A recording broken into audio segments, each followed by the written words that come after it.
All right, everyone. I hope you're doing well. We are moving forward with the second lecture on political theology. And we're going to start by actually going back to look at religion itself as a very important organizing institution for human affairs over the last several thousand years, if not more than that. So famous sociologist Peter Berger kind of associated with the idea of social constructionism. Back in the 1960s, he was saying that, we used to think of secularization, that it was a mistake. And they said our underlying argument was that secularization and modernity go hand in hand. With more modernization comes more secularization. And what I'm going to do in this lecture is maybe challenge some of that argument. We've seen, modernization happen, the adoption of science and technology. It hasn't followed. We haven't seen secularization necessarily follow it in the way that I think it was expected by social scientists in the earlier 1900s. We have in the United States about 1/5 to 1/4 of the population that considers themselves atheists. So that's quite significant. But nevertheless, I think there was this idea that by this time, when we're entering the 21st century, that you would see a lot of religious beliefs decline quite precipitously. And I don't think we've really seen that happen. And we've seen changes in the way that religion has been practiced. But this all kind of goes along with the arguments over sovereignty, political theology, and so on. So before we jump into everything, we need to go back to good old Emil Durkheim and Max Weber, because they laid out some of the kind of most basic sociological approaches to religion. So Durkheim famously wrote a number of books on religion. His famous one, The Elementary Forms of Religious Life, looked specifically at tribes in Australia, so the Aborigine tribes there, and he was looking at their rituals, their practices, and kind of noticing how people would take part in this sort of transcendent activities, these rituals and so on, and they kind of lose themselves in the moment. And he said that we can look at religions, a lot of religions, when you kind of take apart maybe the institutions and the cleric bureaucracy and so on, at its most basic, most religions kind of revolve around just basic experience, or at least that's kind of been the dominating force. So as a sociologist, though, not a theologian, I've got an uneven table here, as a sociologist, we're sort of interested in, what are the social behaviors that come along with religious belief? And so Durkheim really pointed us to look at totemism. So totemism is religious artifacts, animals or objects that basically kind of symbolize the community or the beliefs of the community. And you have the totem pole, where you've got a whole bunch of these things in Pacific Northwestern tribes of the United States.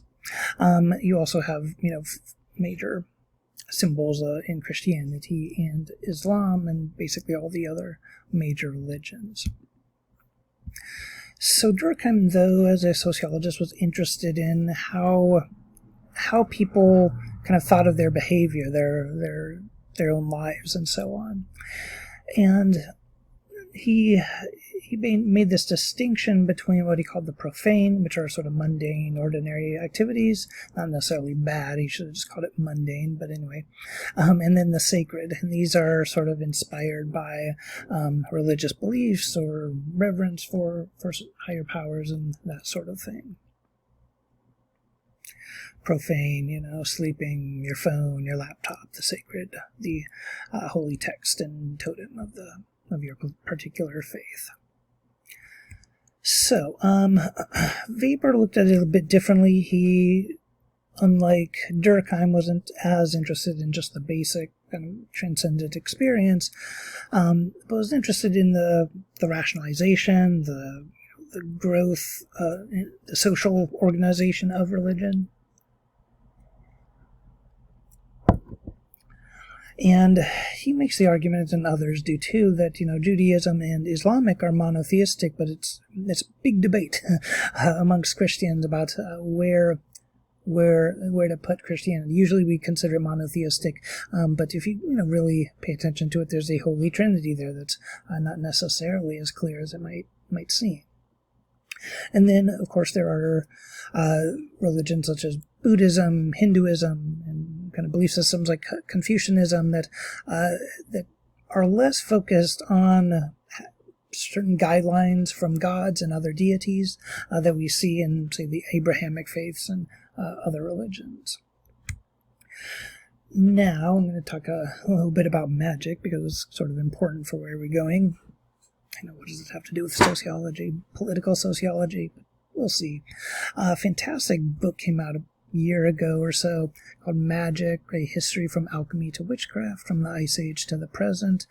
Chris Gosden, an archaeologist in England, just as looking at it from an archaeological perspective. The shamans themselves actually refer to groups in Siberia and other parts of Central Asia. So we kind of use sorcerers, magicians, all these other sort of things to classify the people within these smaller, lesser, well-established religions and belief systems. Essentially, they believe that you can, participate in the energies of the world around you, of the planet, of the cosmos, and so on. And as we'll see, this is important for a number of reasons. It matters for political affairs more than you might, as I said, realize at first. So Weber kind of pointed out when he looked at what was happening, the industrialization, the Industrial Revolution, and the growth in political democracy and modern bureaucracy and all of these different things. He made the argument that the fate of our times is characterized by rationalization and intellectualization, and above all, the disenchantment of the world. And he had this iron cage of rationality that he described, and put a picture of Weber in that iron cage. And the idea here being that, you can say, look at your own life, you do all the right things, you go to school and you take part in all the extracurricular activities, and you get a job at a nice firm or whatever, and you start, rising the ranks and so on. And, but you never get the chance to just stop and enjoy life. So living your life according to that is sort of rational in some sense because you're getting ahead in the world, maybe more financially stable, and so on. Maybe you'll pay off in later, but life is short, and it's unpredictable. So to some extent, you do have to try to manage those two different worlds. So Weber was really saying, though, here is that the belief in magic in the sort of spiritual world around us is what characterized the turn toward modernity, the disenchantment of the world, this decline in magical explanations. However, it's not quite so simple. This fantastic book came out, The Myth of Disenchantment, Magic, Modernity, and the Birth of the Human Sciences, that pointed out that Weber himself actually hung out with this sort of occult group in kind of the mountains in southern Germany, and so he was around this sort of activity, and so it may have influenced his writings and so on. Well, when we look at the world today, according to kind of what Weber and others were thinking 100 years ago or so, the trend would be far from more religion right now, but we may actually see religious belief on the rise. We know that 2/3 of Americans believe in paranormal activity, and many people around the world believe in ghosts and spirits that aren't necessarily tied to a major religion or even their major religion, sort of kind of has sort of a distinction. And this is, this has a long history. So early and even current scientists oftentimes would indulge in the esoteric and the occult. Isaac Newton, we tend to think of him, working away against superstitions by figuring out gravity and so on. But he was actually more involved in kind of that occult stuff. He was, heavily involved in alchemy, trying to turn, iron into gold and that sort of thing. And he was much more, focused on that than his work on things like gravity. But this gets kind of lost sometimes in the narrative, which is kind of like, well, Newton got serious with science, and then it's just been, just rationalization ever since then. Not so much.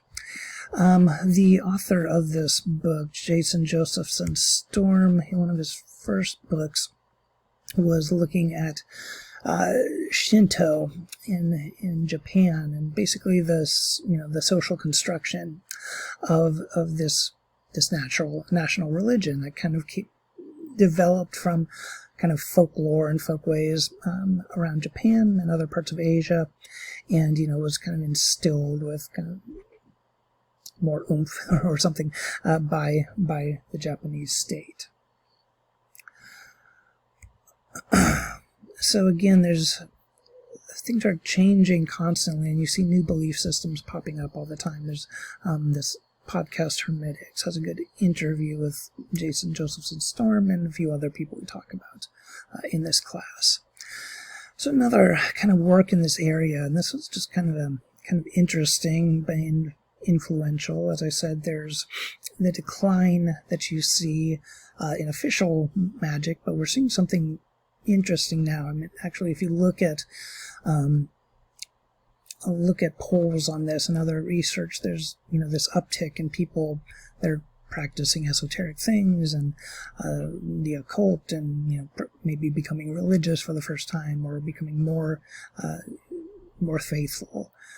All of these things that I think are kind of wrapped up in the pandemic, among other things. So Culiano was this interesting scholar who did a lot of research on the Renaissance and kind of the birth of science, and again that sort of that period in European history.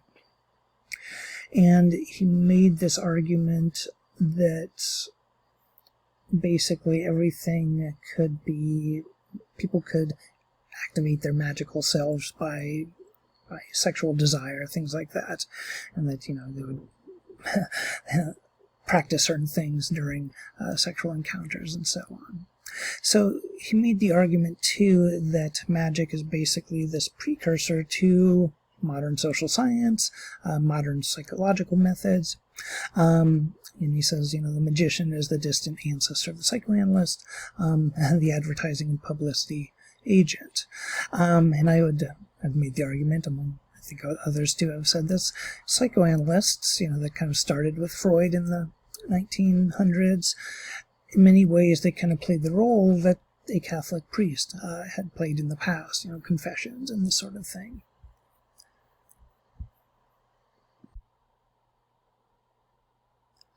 One kind of interesting thing about Culiano, he was actually assassinated at the University of Chicago, where he was teaching. I think he was shot in the head in the bathroom, and I think that's that might be the only one of the only faculty members, professors who have been assassinated in the United States. Yeah, one of the few other people who have, lived through an assassination, a few professors, is Dick Flax, who was a professor in sociology, and retired a few years ago, but is emeritus. He also was targeted in 1969, also at the University of Chicago, strangely enough, and was attacked and barely lived through it for his activism in the earlier 60s, years after he had kind of settled down a little bit. So anyway, I don't know, a strange connection to the University of Chicago there. So anyway, he's kind of a interesting figure, had some very interesting research, and at least opened people's eyes to kind of a new way of looking at that historical period. Well, now we've got new sort of religious beliefs and activities that are developing. And the ways that some people think about this is to break them up into these categories. And so one of the arguments made is that throughout most of human history, you have animist religions, so animist believing that, the world around us is animated with spirits and gods and that kind of thing. This is a lot of indigenous and tribal faiths and religions, and essentially this lasts until about 3,000 years ago, when some people make the argument that you enter the axial age, and the axial age is then characterized by a lot of these transcendent faiths really kind of taking over and kind of monopolizing spiritual, religious beliefs and so on. So the major religions today, Judaism, Christianity, Islam, Buddhism, Hinduism, many of these are transcendent in the sense that they have an idea of kind of transcending the world that we live in to, access the higher spiritual world and so on. So these are the major organized religions. Immanent, the ones before the axial age are what we would call immanent faiths. Now we're seeing this rise of what we call neo-immanentist, where you once again believe that there's this power to the sacred everywhere, but at the same time, instead of the transcendent religions growing, they begin to decline. And this is an argument that is being made that we're seeing this happening right now. And just a fascinating example of this, TikTok has been around for just a few years, and it has already taken off in so many different ways. But one way that's kind of interesting and relevant to sort of this kind of magic and occult stuff is witch talk. This basically primarily women who are posting, pictures of themselves dressed as witches or something like this, practicing occult things and so on. There have been evidently billions of views on some of these videos. Again, someone who's done research on this, Esme Partridge, she's done research specifically on witch talk, and she kind of thinks that some of it is just kind of a fad. So she points out some people call themselves patheists because they combine paganism and atheism, and the argument is that, well, it's not really, you can't really be an atheist and be something else. You're just agnostic at that point. But anyway, things to maybe pay attention to as we move forward. So throughout the world, religious beliefs, the priests in Christianity, imams in Islam and so on, they play this, they make up this group called clerics, and they're organized bureaucratic functionaries that are, in control of the rationalization of religious beliefs. Now, these are different than prophets. Prophets are people who have, what Max Weber called charismatic authority, charismatic leaders, and they oftentimes will, grow a following, but they rarely come from the priesthood. They're oftentimes opposed to the way things are being done at the present, and that's been the case for some of the main prophets in history, Jesus Christ, Muhammad, and so on. You can break it down from there, looking at ethical prophets, where Judaism, for example, or Christianity, this is obviously Christianity, and the other religion, and Islam, for example, the prophet in these religions are oftentimes on a divine mission, and they're their ethical behavior is connected to their moral duty. Now, this is different than what Weber and others would call exemplary prophets, like you might see with Buddha or Confucius, maybe, where they live their lives, and their lives are an example of kind of like good practices, but they're not on a divine mission. People are, you're not obligated to fast or spend a lot of time in meditation, like Buddha if you're a Buddhist. It's different than some of the religions that kind of demand more from the recognition of the prophet and so on. So just to go through some of the world's major religions, obviously the Jewish faith has been incredibly influential in ways that go far beyond our comprehension. It's a very long history. It's a history that spans a lot of the globe. And it's a history of persecution and fighting persecution. At the core of it is Judaism, and today you have very many different ways in which Jewish culture is manifested. You have the Orthodox Jews, for example, and you also have atheistic Jews and so on. So the main text is the Torah, consisting of the 24 stories that are called the Old Testament in Christianity, and then also the Talmud. And the Talmud is basically this gigantic set of debates between different rabbis and scholars over many, many years and centuries.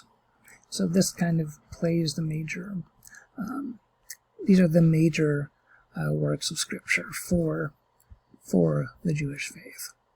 So it is one of the smallest, or it is the smallest of the major religions, 14 million followers, many of them in Israel, Eastern Europe, Russia, and the United States. Those were the biggest agglomerations of the Jewish diaspora. Beginning about 3,500 years ago, according to Jewish faith, God enters into a covenant with Abraham, who was a descendant of Noah. Abraham was to spread the word of God after that. So diaspora, which we now use to basically refer to any sort of ethnic group that has oftentimes had to flee from their territory and may end up in a different part of the world. The Iranian diaspora in Los Angeles, for example. So diaspora means the scattering, and really from the 12th century on in Europe, a lot of Jewish people were put into special districts called ghettos. Oftentimes they could not become full citizens. They were subjected to, just abuse and many things like that. Now, the one thing that's kind of interesting is Christianity during the Middle Ages and kind of medieval period outlawed usury, which is basically making loans. And the Jewish people, they allowed to, and so they allowed Jewish people to make loans, lend money, and it's really out of that you get the trope and the racist trope of the Jewish banker and that kind of thing. There is some truth in the sense of that historically, especially in the 1800s, there were very powerful Jewish bankers and family, but not as powerful as the conspiracy theories allege. So always have to be aware of that. At this time, again, you have the Jewish diaspora around the world, and in the 1800s you have this development of Zionism. And Zionism, the sort of original Zionism, was a movement to basically seeking to return to, the ancient Palestine and create a new state of Israel. And, this became more and more popular amongst the Jewish people, and especially, obviously, after the Second World War, and it became a real possibility. And we have to remember that, Jewish people have a long history of persecution, really reaching its pinnacle in the 20th century, but still very alive today in the United States and Poland, in many other places around the world. You still see many of these things, many of these racist tropes at work. So anyway, moving on now to Christianity. So the idea here, and this is the fundamental difference between Christianity and Judaism, is in Judaism the prophet, the Messiah, has not arrived yet. In Christianity it has, and it was Jesus. But as I said, in Christianity you have the Holy Trinity, which is God, Jesus, and this Holy Spirit, which is in some sense less clear. Several different sects of Christianity. So Christianity is a millenarian faith. Basically this idea that the world may come to an end and things will be terrible after that. One of the ways that it becomes popular is because it emphasizes the poor people, the meek, and so on. And it began to spread through the Roman Empire. And the Roman Empire at this time was being hit with a lot of waves of pandemics, interestingly enough. The first one being smallpox, the first pandemic in the world. Hit Rome and hit the Roman Empire, and then it was battered again just by these increasing epidemics and pandemics. And so Christianity also, people began to go to these churches to care for people and or get cared for, where Christianity emphasized that sort of care for your fellow neighbor and brother and so on. Good book is Dominion, How the Christian Revolution Remade the World. So again, a lot of things that were happening politically at that time with the Roman Empire. So, very briefly, Jesus was supposed to have lived humbly as a carpenter and as a missionary, spoke for the poor, against powerful forces, the Romans, moneylenders, and so on. Emerged in Palestine 2,000 years ago. Within 400 years, the Roman Empire then converts to Christianity, which is really kind of an amazing thing because it developed, first of all, as a cult. Reza Aslan, a famous religious scholar in the UCSB PhD, who I took a class with many years ago. Anyway, he has this famous statement that cult plus time equals religion. And so that's kind of true. This Christianity began as a small cult, and within 400 years, the Roman Empire is converted to it. Even more dramatic, what happens with Islam. So you do have this split that happens within the churches, within the Christian church in Europe. The Catholic churches start to emphasize hierarchy. It becomes a very powerful organization within Europe at that time, and it also becomes corrupt in many ways, as many organizations do. So Martin Luther, a priest in Germany, was upset about some of these areas of corruption that he saw the Catholic Church engaged in. For example, the selling of indulgences. So this was basically a bribe to the priest that you would get to heaven. It was a little bit more complicated than that, but that was the gist of it. And so that was one of many things that he brought up on these 95 Theses that he famously hammered to this door of a church. So after Luther comes, you see the development of a new type of faith, and that's Protestantism. And so a few things here: the universe is created for the glory of God, motives beyond comprehension. importantly for sociological reasons, predestination. There's the idea that only a small number of people are chosen to achieve eternal grace, basically to go to heaven. And people didn't know if they were chosen, but they should, deem themselves as chosen if they're doing well in this world. And so they would, if you engage in good works and worldly activity, maybe that would lead you to have a certain calling. And that was the fourth one I forgot to number there. But basically, this calling becomes very important for Protestantism. There's no mention of this before the Reformation. It's not found in Catholicism, nor is it found in antiquity or the Orthodox religions, Eastern Orthodox religions, which I'll mention in the Russia lecture. So anyway, this is kind of interesting because then, as Weber kind of famously pointed out, All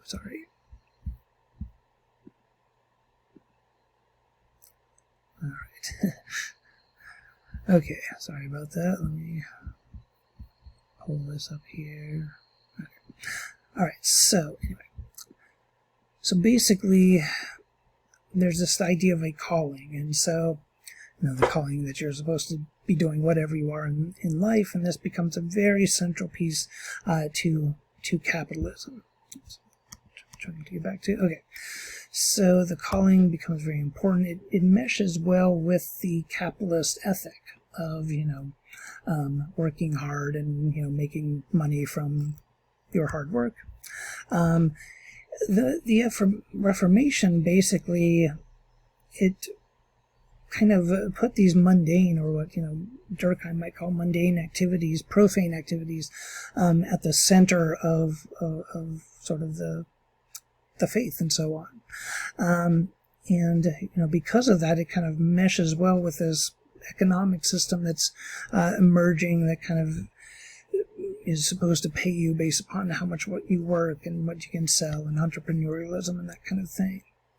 And it also kind of embeds this idea of the calling, this idea of some specific thing that you're kind of asked to do by nature, the cosmos, or God, or whatever it might be. And you see that it's, kind of pervasive in Western culture. You can just find many of things about what is your calling in life, this sort of thing. So that comes, all that kind of comes out of the Protestant ethic and the spirit of capitalism. So, as one example that Weber points to, Benjamin Franklin, looking at his Puritan values and pointing out how compatible they are with modern capitalism. Now, Christianity, to move, we'll come back to it in a moment, but you see a number of things happen. These are kind of important in religious history. A lot of it is European, until you start to get into the 18 and 1900s, and then you see a lot of the growth of the Protestant population. You see a lot of it in Africa, in Asia. We're looking, kind of like South Korea, especially. There are some theorists that say that, we could see like a Christianity come into China in a big way later on in this century, and so that, the largest Christian population could be in China. That seems like, a bit of a stretch, but, stranger things have happened in the last couple of years. So, anyway. When we, again, look at where Christians are in the world today, you can see basically a percentage of the population. Again, a lot of them in Africa, in parts of the United States, Scandinavia, and so on. Not so much in some other countries. So it's kind of, it's gone from when Protestantism has gone from its more sort of ascetic phase of Martin Luther and kind of turning against the corruption and kind of ornamentation that you would see in Catholicism, But today you have the development of the mega churches, these almost stadium-like churches that in some ways are kind of equivalent to the ancient cathedrals of the past of Catholicism. And you also have more, church attendance has been dropping quite dramatically in the West, especially in Europe, but also in the United States, while actually levels of religion haven't changed as much. So a lot of people are religious but not going to a church or something like this. So you see church attendance is higher in generally poorer countries, South America, Central America, and Sub-Saharan Africa. And you have other kind of outliers, so Poland, for example, in Europe. So an important part of Christian faith is millenarianism. This is a term I think I brought it up before, but basically, this religious idea that, there will be a cataclysmic event that will fundamentally transform society. And it's been applied to political movements as well. My apologies if I have talked about this already, that it's been applied to looking at Soviet Bolshevism, communism, Nazism, and so on. QAnon is a fantastic example of this, where there's going to be some big event like January 6th insurrection, and it's going to bring about some major change and reinstate Trump and massacre all the treasonous Democrats or whatever. Okay, so remember, cult plus time equals religion. Okay, so moving on to Islam. Islam is the next major religion and the next one that comes out of the Middle East. It is primarily practiced in the Middle East, although the largest Muslim country is actually by far Indonesia. And so, Islam spread through Asia, and it kind of caught on in parts of Southeast Asia, probably due to trade patterns at the time. And when we look at the Middle East, there's been a fairly big change in terms of the Christian population. The Christian population has pretty much been exiting the Middle East. In most countries, interestingly, for example, in Syria, about 20% of the population was Christian in 1900. That's dropped down to almost zero today. Egypt, it's gone down to about 5% from 15%. Palestine's dropped very, very far as well. A couple interesting places, the United Arab Emirates, it's gone up. Same thing with Saudi Arabia. What's going on there? The oil economy. And, they're allowed more certain privileges as a result of that. Now, the Islamic faith is based upon the Prophet Muhammad, and as you probably know, you can't depict Muhammad, but you can write his name. And Muhammad is seen as a prophet in the last in line that includes Abraham, Noah, Moses, and Jesus. So they're all worshipped and recognized as prophets in Islam, but just not the last ones. In Islam, Muhammad is basically in Mecca, goes famously to a cave, has this vision, comes back and tries to convert people to this new way of believing that he has uncovered. And he was not really accepted there, and so they moved to Medina. It was only a 4.5-hour drive. No, should have mapped that in walking or whatever. So anyway, it took longer than 4 hours to get there, but they arrive and they become, they gain more followers there. And one of the major aspects of Islam is basically testifying that there is no God but God, and Islam itself means submission to the holy, to God. The Shahada is the basic creed, basic tenet. There's also Sharia law, which is kind of covers different ways of worship, daily life, ethics, government. A lot of times in the West, it's kind of used, well, it's more sort of kind of coercive aspects are kind of singly pointed out, not perhaps the philanthropic aspects of it as well. That are actually very, very strong and so on. So there are generally three different groups of Muslims. The Sunnis are the largest group, 80 to 90%, followed by the Shiites, which are about 10 to 13%, and then the Sufis, a much smaller number than that. The Shia, they basically believe that they follow the Imam Ali, a 7th century political leader. And you can see the breakdown of the different countries where most Shia are. Most are in Iran, followed by Iraq. And most of the Middle East then is Sunni. And, Sufis are so small that sometimes they don't even register in these. Well, as I said, it was very quick for the Christian religion to spread across the Roman Empire in only 400 years. The expansion of the Islamic Empire, though, went much more rapidly than that. You have, under Muhammad himself, within 10 years, most of present-day Saudi Arabia. Within the next 30 years, you have going from what's basically Algeria today to all the way over to Iran and into what's Afghanistan.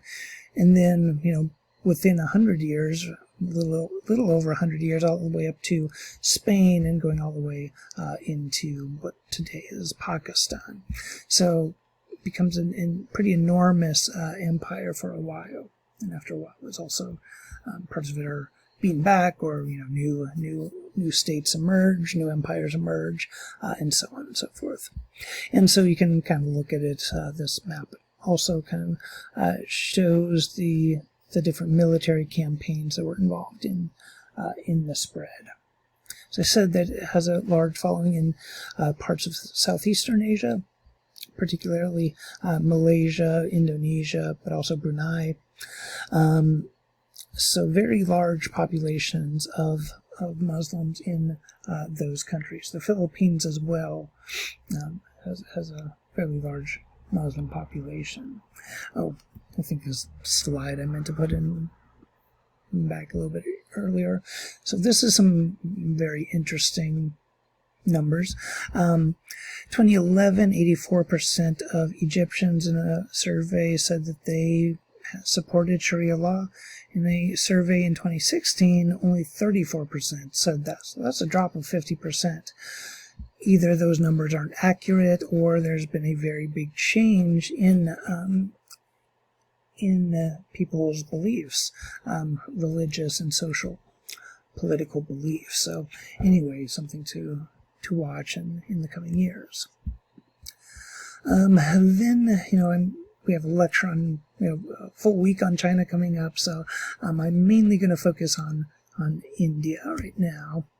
But both, India being the longest, the oldest civilization that we really know of, China coming in for a close second, India the most populated place in the world, China the most populated place in the world, India moving up fast too. Possibly the largest in a decade or two. So basically Hinduism is sort of one of the major religions in India. It is not the only one. There's a large Muslim population in India as well that has faced a lot of discrimination, especially in recent years. But so Hinduism has been different. Historically, it's been very tolerant, though current Hindu nationalism is less tolerant. Hinduism kind of draws on this idea of dogma and karma. It's basically this kind of reincarnation as a someone in a better place. So, 400 BCE, so very early on in history, you had quite a peak, a pinnacle of civilization there, at least the ancient civilizations. Philosophy, trade, commerce flourished. It was probably one of the most advanced places in the world at that time. And you started to see over time the sort of segmentation of groups into this caste system. And people were increasingly classified into these different groups. I'm going through them kind of quickly. And so you have groups that are more privileged, such as the priests, the Brahmin class, the warriors, merchants, and then you have the lower class of the Shudras, which are servants to the other castes, and then the untouchables, which are not part of the caste system, so they can't be reincarnated as someone in a different caste, and they're at the very bottom doing the worst jobs. Today sociologically we can see that a lot of people who are in the upper classes in India were Brahmins, or their ancestors were Brahmins. Many Indian foreign exchange students that come over are also from the Brahmin class, not exclusively, but disproportionately. So you might wonder, okay, well, why did people follow the caste system? Well, the caste system wasn't actually part of Hinduism, and it's not necessarily a fundamental component of the Hindu religion. It came about in these laws of Manu, which became very authoritative. And basically the idea here is that if you try to break free of the caste system, then that will reduce your chances of getting into a better caste at the end of your life. But when India became an independent country, Ambedkar fought the caste system. He fought for the lower castes and for women as well. He also helped create India's constitution, and he converted it to Buddhism later on after that. And he has a couple of famous things he says about caste. Caste has killed public spirit. Caste has destroyed the sense of public charity. Caste has made public opinion impossible. Virtue has become caste-ridden, and morality has become caste-bound. You cannot build anything on the foundation of caste. You cannot build up a nation. You cannot build up a morality. So that's Hinduism in a very tiny nutshell. Now going back just for a moment to Max Weber and Puritanism. So I know I didn't discuss Confucianism. The main thing that I'll say about it is similar to the Indian civilization. Confucianism was highly bureaucratic. It had very advanced legal systems for the time period compared to what else was going on around the world. And so Weber kind of pointed out there are some similarities between Protestantism and Confucianism. So Protestantism was part of this disenchantment in the sense that they were trying to remove this idea of magic in the world and focus on transcendence and so on. And Confucianism ranks high on rationality, but maybe in kind of the disenchantment, but for somewhat different reasons. So in Puritanism, Puritan Christianity, there's this deep tension between the ideals and morals of the Christian faith and the behavior on this actual world. Probably best embodied in the famous book by John Bunyan, A Pilgrim's Progress, written in I believe the 1700s, where this guy named Christian has to go on these kind of different quests, and he's got this gigantic burden on his back, and it's full of his sins, and so it's the idea is he's carrying this burden of sins around with him the rest of his life, and that's kind of this Puritan outlook, this idea that you've got this burden of either original sins or sins that you committed and so on. Confucianism doesn't have that same installation of guilt that Christianity, or at least Puritan Christianity, has. Rather, it focuses on this more harmonious adaptation to the world. But as I said, Christianity, because it kind of takes off in Europe, and Europe begins to spread outward and conquer the rest of the world, we start to see the importance of, or we start to see a lot of law developed and political systems developed that are based in religious institutions, theological debates, and so on. Kind of the stuff we talked about last time. I'm not going to go through it again. But just war, I should point out that this all comes out of Christianity, and trying to figure out how war can be justified when thou shalt not kill, essentially. And these are supposedly ways that one can do that. So these ideas are developed. A guy named Francisco de Vitoria was this medieval scholar who wrote about just war, and he was even looking at land appropriation and basically saying that international law basically has to come together around this concept of a just war, and what that means if we're going to have a sort of system where we're not just constantly fighting and so on. Now, of course, it reflected the prejudices of the time. It distinguished between war between different Christian kingdoms, and then conflict against Jews or Muslims by Christians. But the justa causa meant that it had to be some sort of just cause. Now, it has this sort of dual division in international law. You have the moral theological aspect of it, and then the juridical or political element. So really, after the 30 Years' War, if you remember the Treaty of Westphalia from last time, this develops the kind of modern nation-state system as we know it.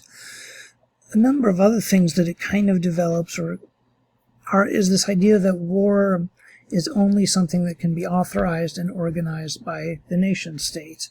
The state became partly a spatial construction that, you had to develop this monopoly of violence over a certain given territory. And what this meant was that it created the need for more and more bureaucracy and administration. And so maybe the moral theological element kind of lost out to the juridical and political over time. What this meant then was that war itself then becomes a crime. If it's not happening between two nation states, then it's not a war. It's some conflict that would lead people to be in jail. It's a gang fight or something like this. So these private wars that are not between nation states, they're handled in a different way. So war in a legal sense is different than just violence within a society. Civil war is different than gang violence, for example. So just war also meant that the enemies had to be seen as just. And this idea also that the just cause had to be determined by the sovereign, and whoever the sovereign was the person who then justified the violence. So because of this, you have this state system, and you have all sorts of new laws of war that develop around this system. Pretty soon, basically everything that's these feuds between families or turfs and so on, piracy, all these things are criminal. They're not they're classified as criminal, and in fact in this new international system, nation states can actually work together against some of these piracy and terrorism and so on.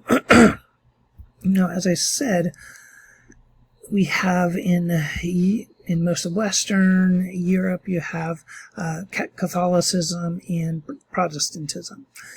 In Greece and Turkey and Russia and other places in Eastern Europe, you have the Eastern Orthodox Church.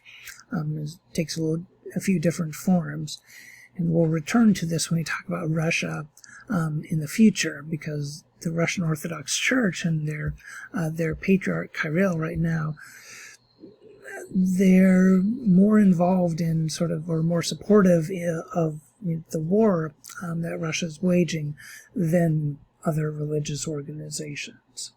But anyway, we'll save that till we get there.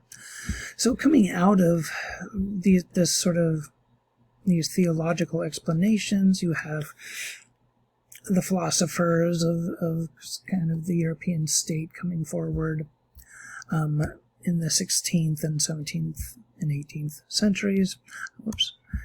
Thomas Hobbes, John Locke, Rousseau. And Hobbes, basically, he's focused on law and order. Locke is focused on individual rights. And Rousseau is focused on this idea that there's going to be this free will that everybody should have a chance to achieve. Hobbes favored absolute monarchy and kind of religious theocracy. He basically thought there needs to be a powerful state, powerful authority that is going to prevent civil war from breaking out. Locke basically says, well, that's a bit too tyrannical. We're going to have a representative democracy, self-governing, but we're going to elect people and they're going to make decisions on our behalf.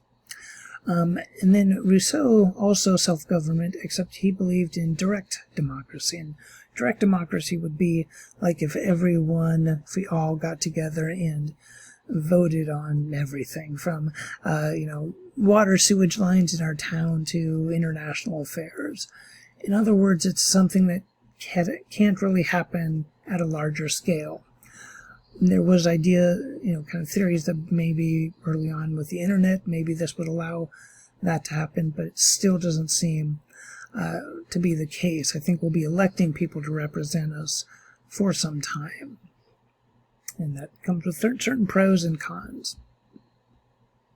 Interestingly, there's been some experiments done where they've kind of done some brain scans of elected representatives who have been making decisions on someone's behalf. I'm not sure how they set up the experiment, but what they found was that the same part of the brain was activated when they made decisions on the behalf of someone else as when a drug addict got their drug of choice. So maybe it's in their blood or something.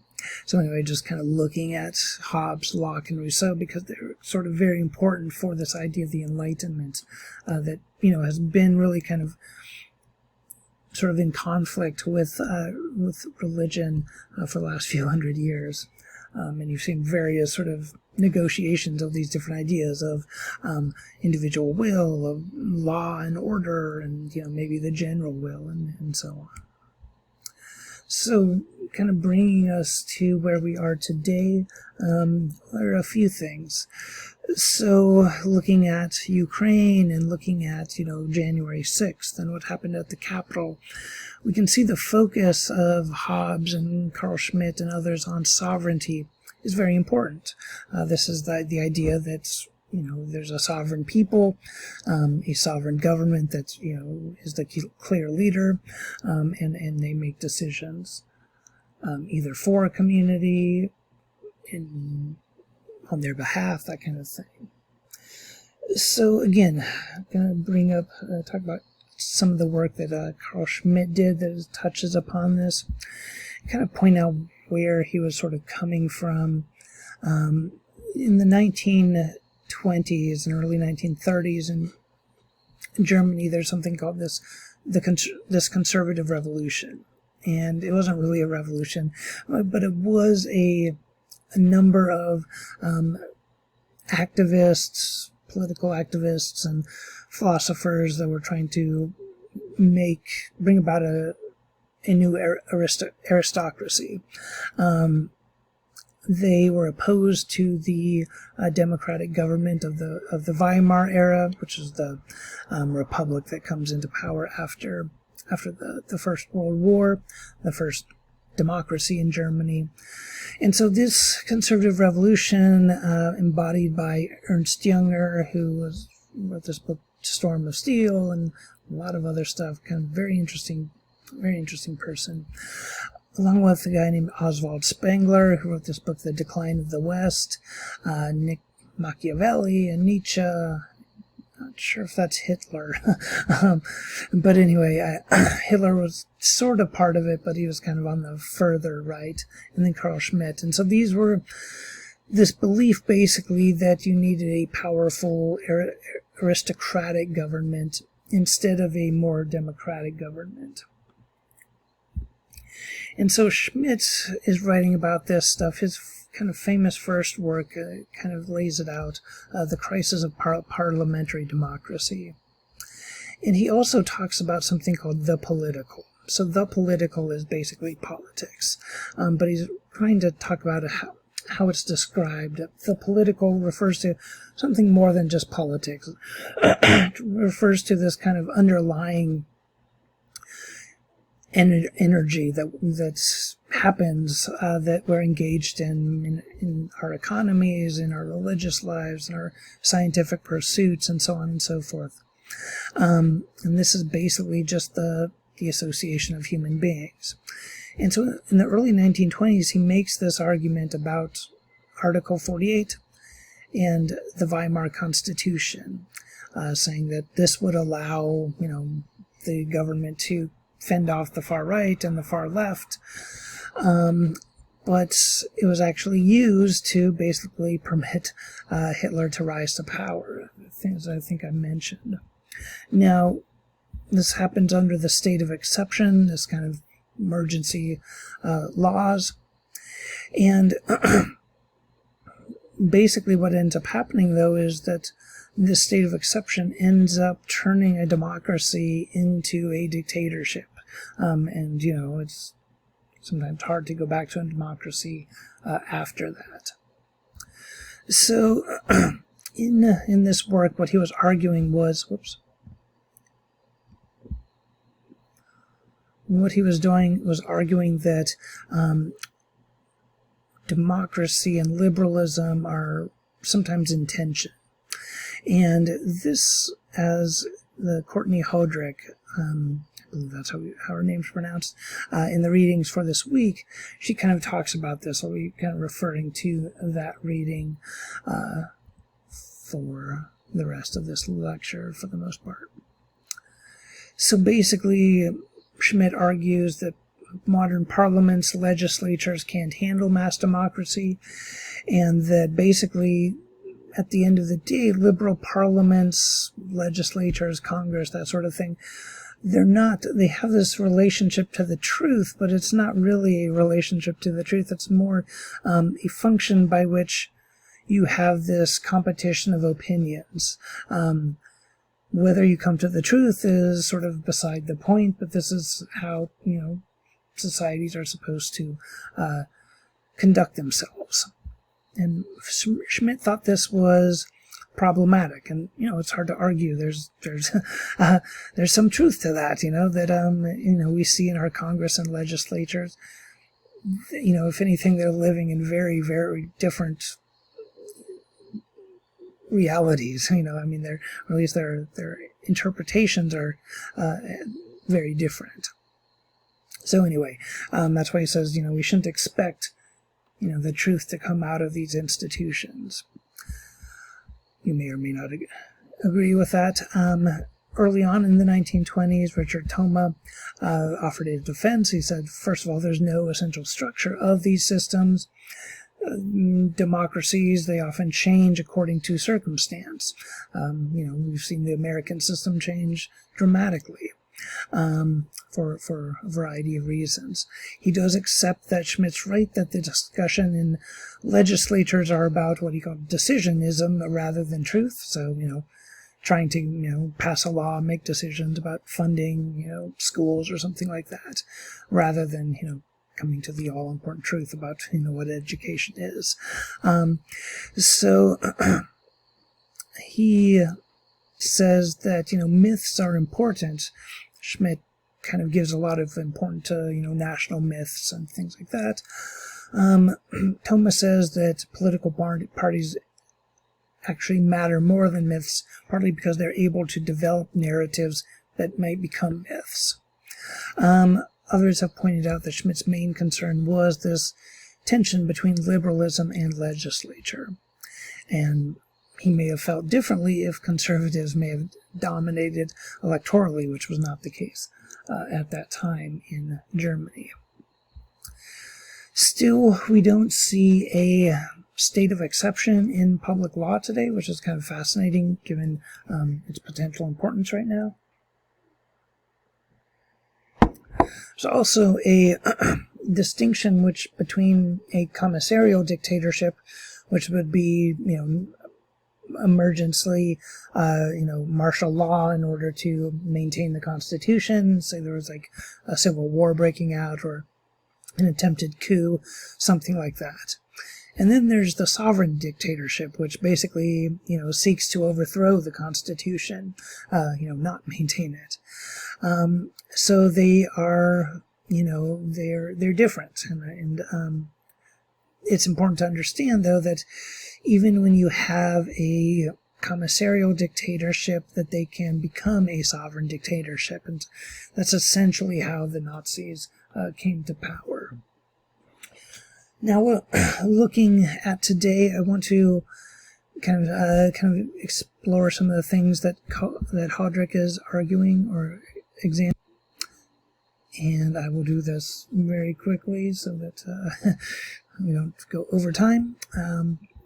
So first of all, the article kind of starts out with this kind of important quote that was made by Peter Thiel, who some of you may know from his tech philanthropy, his involvement in shareholding of being one of the early shareholders in Facebook, among other things. Famous libertarian, kind of moving in a more authoritarian direction. In 2009, he famously said, "I no longer believe that freedom and democracy are compatible." Another guy named Curtis Yarvin, he went under the pen name Mencius Moldbug from like 2007 to 2016 or something like that. And he's much more open about saying that basically the American government should be kind of tossed aside. Government should be turned into a business ruled by a monarch-like figure. My question is, what would replace liberal/representative democracy, and how would you ensure that it would actually be better?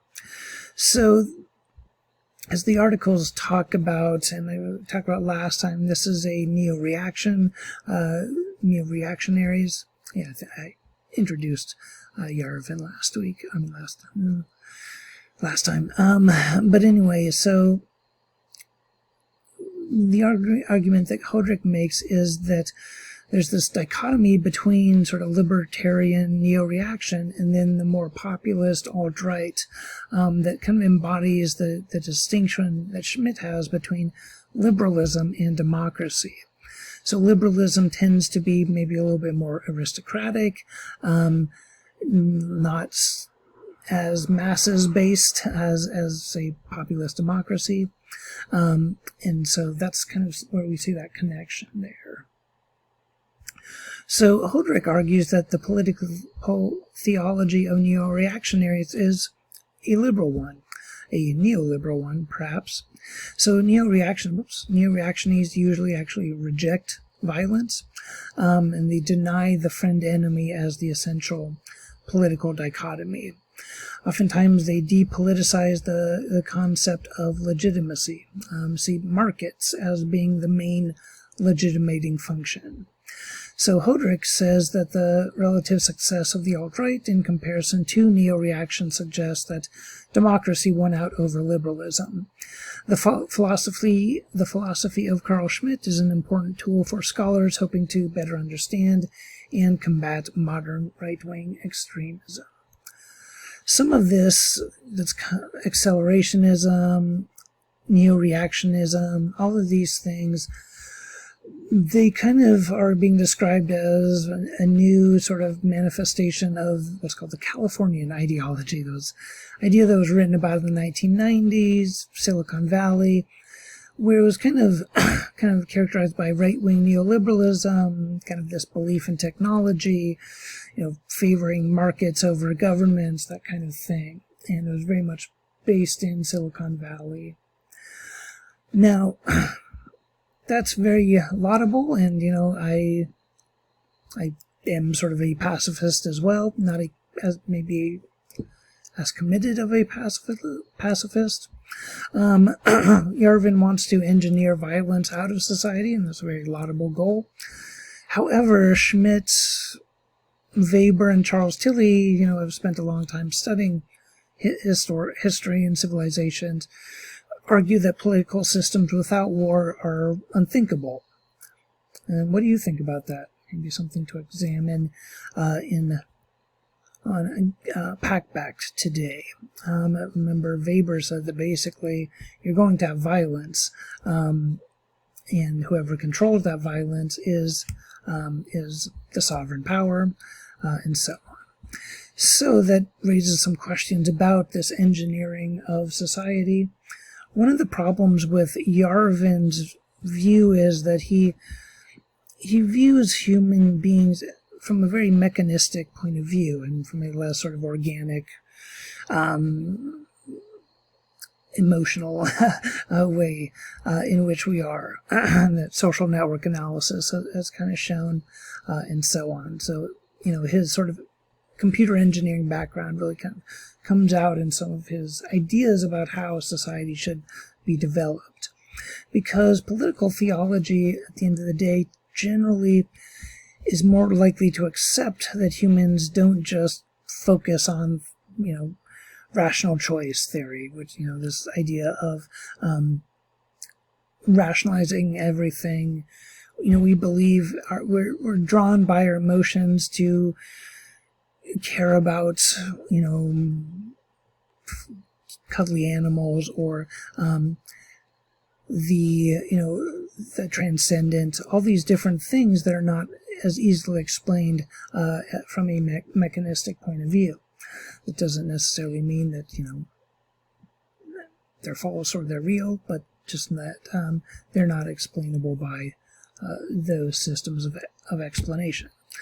Now, before I end this lecture on political theology, just kind of point out that, political theology is started by Carl Schmitt, this guy who is a very, very sort of, very much a pariah, morally, duplicitous, and, not very commendable or anything. So political theology has moved on past him, and now it's, there's black political theology, critical theory as part of political theology that looks at diasporas, looks at blackness, looks at black reason, all these whole range of different things here. So yeah, I think we will see political theology continue to be a growing field, as I think we'll see religious belief not disappear but take on new forms as we move into the future. All right, everyone. That is it for political theology. Next week we talk about the potential of civil war breaking out. So have a good weekend on that note.